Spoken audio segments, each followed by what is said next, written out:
Hello, Mark. I'm Yuki. My student number is S044142. Today, my topic is a boat carrying 500 refugees sunk at sea. The story of two survivors. Every day, I listen to harrowing stories of people fleeing for their lives across dangerous borders and unfriendly seas. But there's one story that keeps me awake at night, and it's about Doa, a Syrian refugee, 19 years old. She was living a grinding existence in Egypt, working their wages. Her dad was constantly thinking of his thriving business back in Syria. They had been blown to pieces by a bomb, and the war that drove them there was still raging in its fourth year, and the community that once welcomed them there had become weary of them. And one day, men on motorcycles tried to kidnap her. Once, once an aspiring student thinking only of her future. Now, she was scared all the time, but she was also full of hope, because she was in love with a fellow Syrian refugee named Bassem.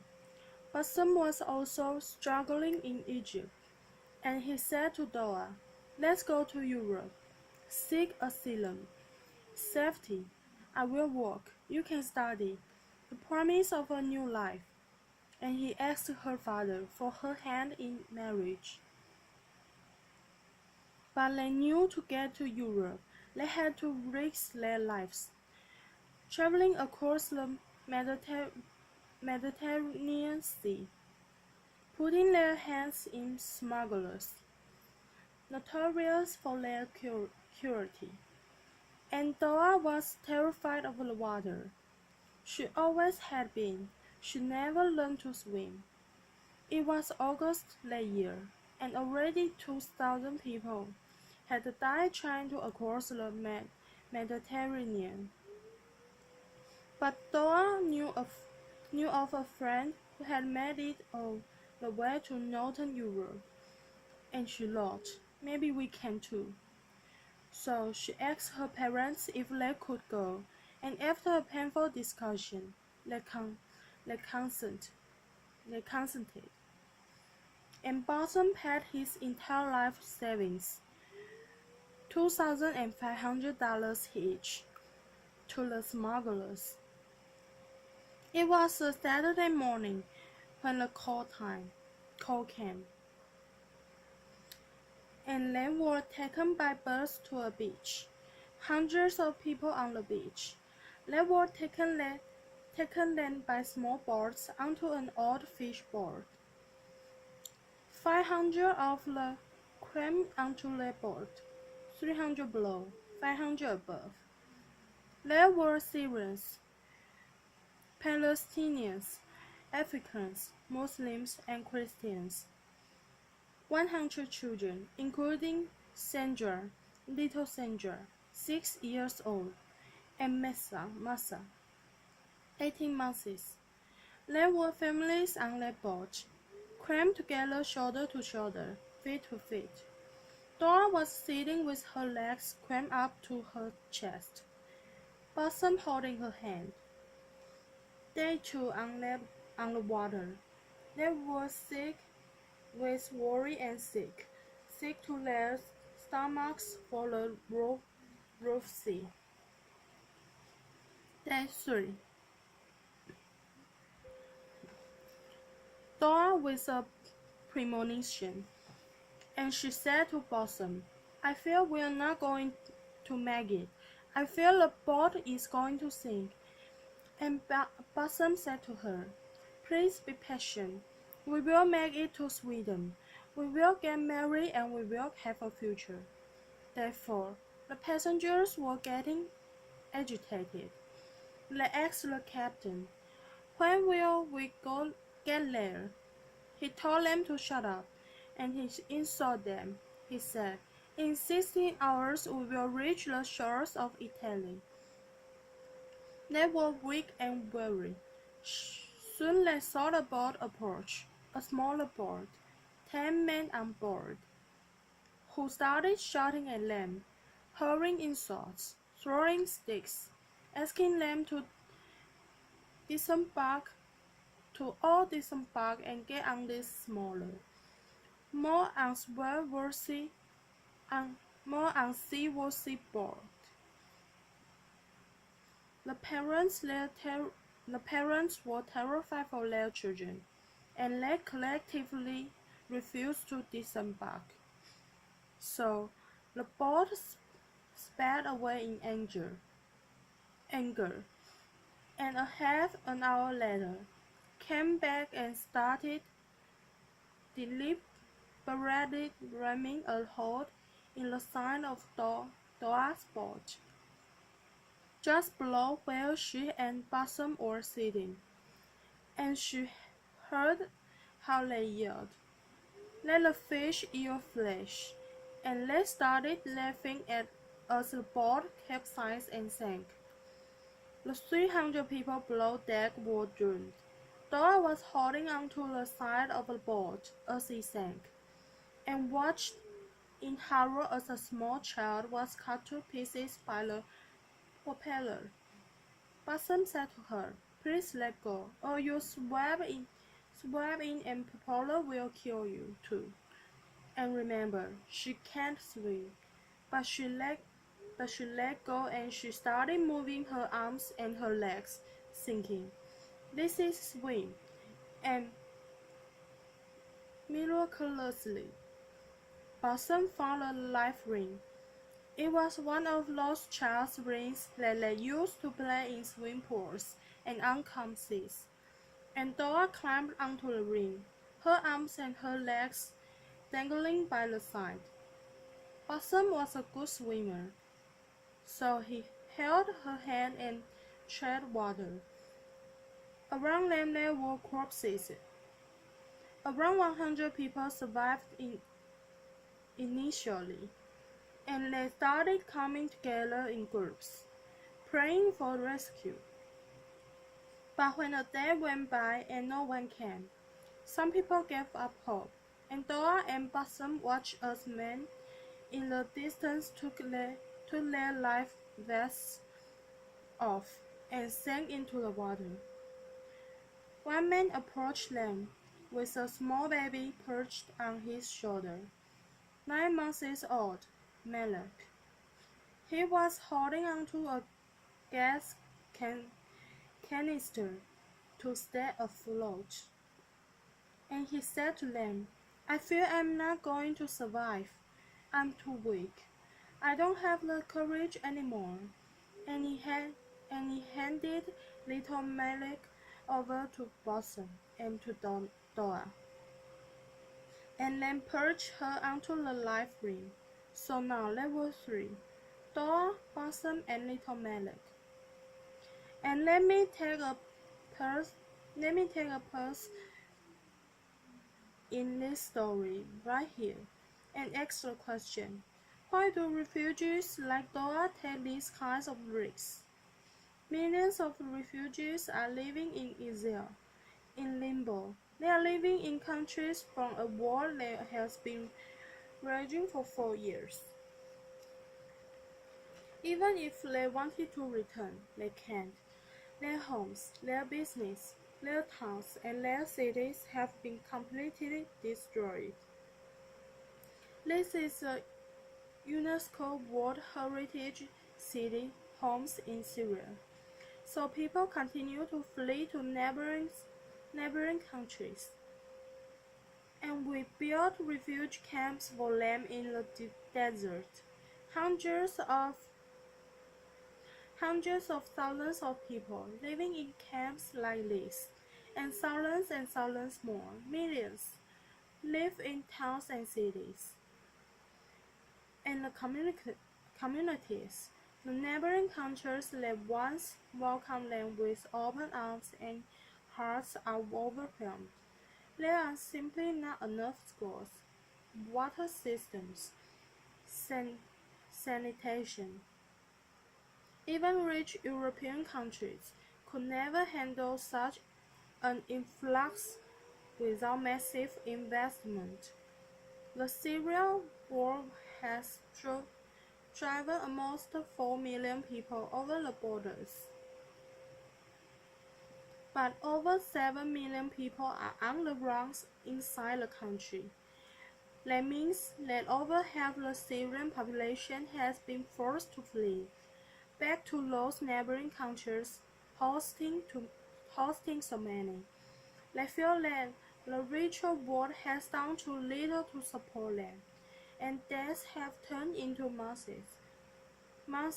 into years. A refugee's stay is supposed to be temporary. Back to Doha and Bassam in the water. It was their second day, and Bassam was getting very weak. And now it was Doha's turn to say to Bassam, "My love, please hold on to hope, to our future. We will make it." And he said to her, "I'm sorry, my love, that I put you in this situation. I have never loved anyone as much as I love you." And he released himself into the water, and Dora watched as the love of her life drowned before her eyes. Later that day, her mother came up to Dora with her small 18-month-old daughter, Masa. This was This was a little girl I showed you in a picture earlier, with a life vest. Her older sister Sandra had just drowned, and her mother knew she had to do everything in her power to save her daughter. And she said to Dora, "Please take this child. Let her be part of you. I will not survive." And then she went away and drowned. So Dora, the 19-year-old refugee, who was terrified of the water, who couldn't swim, found herself in charge of two little baby kids. And they were thirsty, and they were hungry, and they were agitated. And she tried her best to amuse them, to sing to them, to say words to them from the current. Around them, the bodies were bloating and turning black. The sun was blazing during the day and night.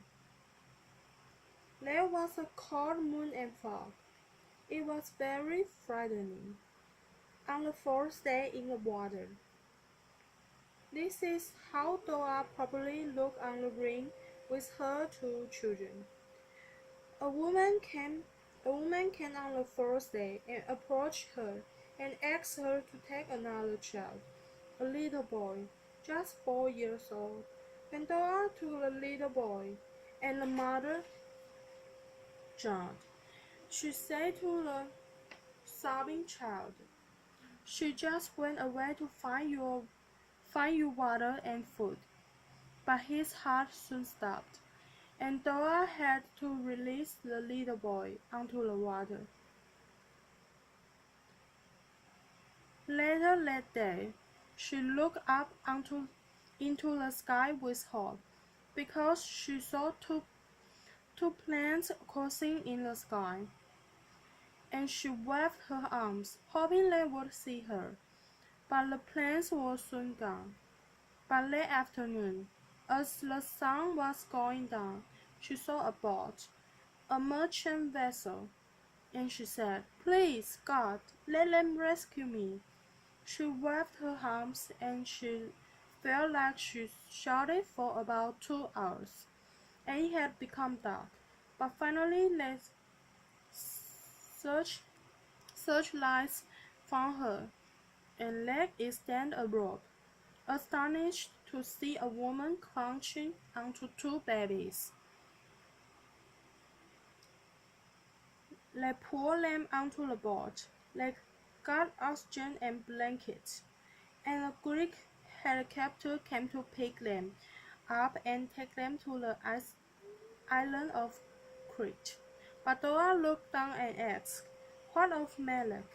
And and they thought the little baby did not survive. She drew her last breath in the boys' clinic. But Dora was sure that, as they had been pulled up onto the rescue boat, the little baby girl had been smiling. Only 7 people survived the wreck of the 500. There was never an international investigation into what happened. There were some media reports about mass murder at sea, a terrible tragedy, but that was only for one day, and then the news cycle moved on. Meanwhile, in a pediatric hospital on Crete, little Martha was on the edge of death. She was really dehydrated. Her kidneys were falling. Her, her glucose levels were dangerously low. The doctors did everything in their medical power to save them, and the Greek nurses never left her side, holding her, hugging her, saying her words. My colleagues also visited and said pretty words to her in Arabic. Amazingly, little Martha survived, and soon the Greek press started reporting about the miracle baby, who had survived 4 days in the water without food or anything to drink, and offers to adopt her came from all over the country. And meanwhile, Dora was in another hospital on Crete, thin, dehydrated. An Egyptian family took her into their home as soon as she was released, and soon word went around about Dora's survival, and a phone number was published on Facebook. Messages started coming in. Dora, do you know what happened to my brother, my sister, my parents, my friends? Do you know if they survived? One of those messages said, I believe you survived. I believe you saved my little nice Masa. And it had this photo. This was from Masa's uncle, a Syrian refugee who had made it to Sweden with his family, and also Masa's older sister. Soon, we hope, Masa will be reunited with him in Sweden, and until then, she is being cared for in a beautiful orphanage in Athens. And Dora, well, word went around about her survival too, and the media wrote about this slight woman, and couldn't imagine how she could survive all this time under such conditions in the sea, and still save another life.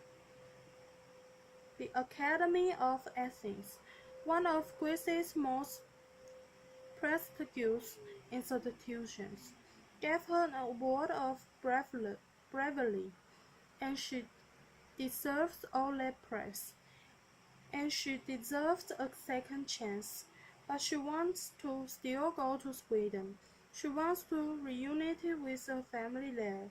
She wants to bring her mother and her father and her younger siblings away from Egypt there as well. And I believe she will succeed.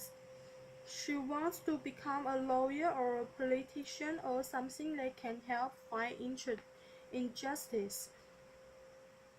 She is an extraordinary survivor, but I have to ask, what if she didn't have to take that risk? Why did she have to go through all that? Why wasn't there a legal way for her to study in Europe? Why couldn't Masa have taken an airplane to Sweden?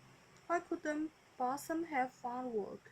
Why is there no massive resettlement program for Syrian refugees? the victims of the worst war of our times. The war delays for the Vietnamese in the 1970s. Why not now? Why is there so little investment in the neighboring countries hosting so many refugees? And why?